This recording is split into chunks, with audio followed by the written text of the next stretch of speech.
Afternoon. My name is Margaret Nolan, and today I will be presenting on bipolar disorder in adolescents. This presentation is designed for advanced practice nurses, psychiatric providers, and interdisciplinary treatment members.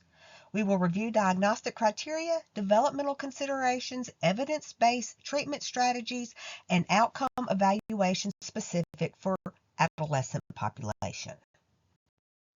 Presentation objectives. At the conclusion of this presentation, participants will be able to differentiate bipolar 1 and bipolar 2 disorder in adolescents using DSM-5 TR diagnostic criteria. We will examine how manic and hypomanic episodes present differently in youth, including developmental variations such as irritability and mixed features. Participants will also be able to identify evidence-based pharmacologic and psychotherapeutic treatment strategies for adolescents with bipolar disorder.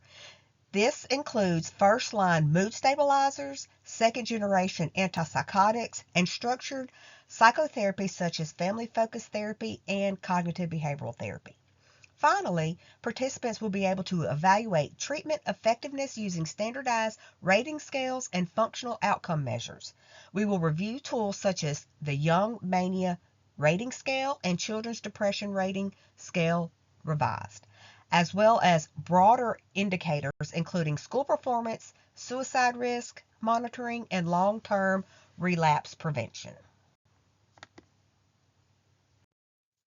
Before we begin, I would like you to consider the 5 pretest questions. These assess knowledge related to diagnostic criteria, pharmacologic safety, adolescent-specific symptom presentation, and standardized outcome measures. The same questions will be reviewed at the end to evaluate learning outcomes. Please take a moment to take this test. Bipolar disorder affects approximately 1 to 3% of adolescents and is frequently misdiagnosed as ADHD or disruptive disorders. Early onset bipolar disorder is associated with a more severe course, higher hospitalization rates, and increased suicide risk. According to the DSM-5 TR criteria for bipolar 1 disorder, requires at least one manic episode lasting 1 week or requiring hospitalization. Bipolar 2 disorder requires at least one hypomanic episode lasting 4 days and one major depressive episode. In adolescents, irritability and mixed features are more common than classic euphoria. In bipolar disorder in teenagers, adolescents often present with decreased need for sleep, grandiosity, impulsivity, hypersexual behavior, risk-taking behaviors, and academic decline. Symptoms are episodic rather than chronic.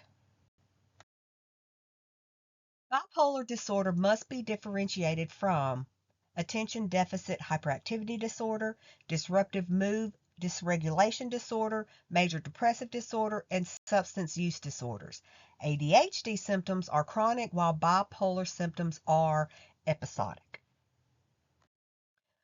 The risk for suicide is significantly elevated in adolescents with bipolar disorder, particularly during mixed and depressive episodes. Lithium has demonstrated suicide protective effects. Neurobiology. Research demonstrates dysregulation of the frontolimbic circuit and involves the neurotransmitters dopamine and glutamate. Heritability is estimated 60 to 80%. Treatment overview. Treatment requires a multi-modal approach including mood stabilizers or atypical antipsychotics, psychotherapy, family involvement, and ongoing suicide monitoring. First-line medications supported by the FDA include lithium, risperidone, aripiprazole, quetiapine, Seroquel, or lorazepam for bipolar disorder. Lithium remains the gold standard for mania and maintenance and reduces suicide risk. Monitoring includes thyroid function, renal function, and serum lithium levels. Atypical antipsychotics. Second generation antipsychotics provide rapid symptom control but require metabolic monitoring. Bipolar depression may be treated with lorazepam, quetiapine, or lithium. Antidepressant monotherapy should be avoided due to risk of inducing mania. Psychotherapy is also recommended. Family focused therapy, cognitive behavioral therapy, and interpersonal and social rhythm therapy improve adherence and relapse prevention. Outcomes should be measured using tools such as the Young Mania Rating Scale and the Children's Depression Rating Scale revised, along with school performance and hospitalization frequency. Relapse rates are high without maintenance and treatment. Early intervention and medication adherence improves outcome, resulting in a more positive long-term prognosis.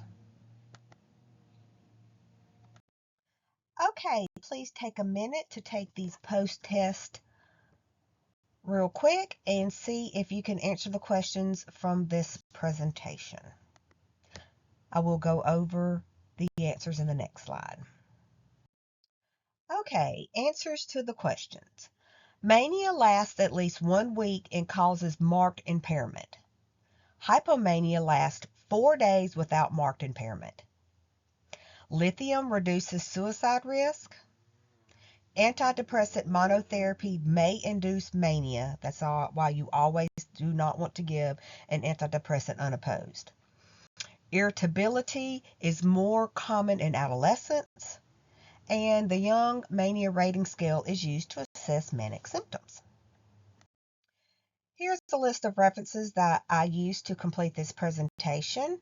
If you have any questions, just please reach out. Thank you.